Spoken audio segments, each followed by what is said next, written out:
This has been a very difficult time for me, and I'd like to thank all those people that have expressed kindness and support for me and my family over the last 18 years. I would also like to thank the jury for their verdicts today. However, despite these verdicts, today is not a cause for celebration. How can I celebrate when my son lies buried? When I cannot see him or speak to him, when I'll see him grow up and go to university or get married or have children? These verdicts will not bring my son back.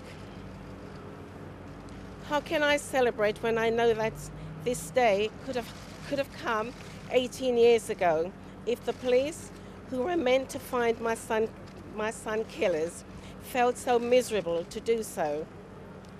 These are not a reason to celebrate. All I now feel is relief. Relief that two of my son killers have finally been caught and brought to justice. Relief that these racist men can no longer think that they can murder. I'll fight to get the paper open. Can murder a black man and get away with it.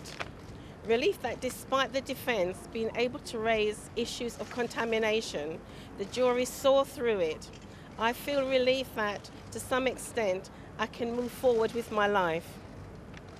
But mixed with relief is anger.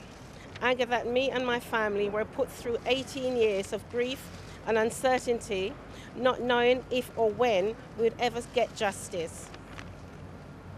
Had the police done their job properly, I would have spent the last 18 years grieving for my son rather than fighting to get his killers to court. Anger that despite the police saying that this case was so important to them, the exhibits were treated in such way the defense could suggest contamination. This result shows that the police can do their jobs properly, but only if they want to. I only hope that they have learnt their lesson and don't put any other family through what we have been put through. The fact is that racism and racist attacks are still happening in this country, and the police should not use my son's name to say that we can move on. Now that we have had some sort of justice, I want people to think of Stephen other than a black teenager murdered in a racist attack in southeast London in April 1993. I know this is a fact, but I now want people to remember him as a bright, beautiful young man who any parent of whatever background would have been proud of. He was a wonderful son and a shining example of what any parent wants in a child. I miss him with a passion. Hopefully now he can rest in peace.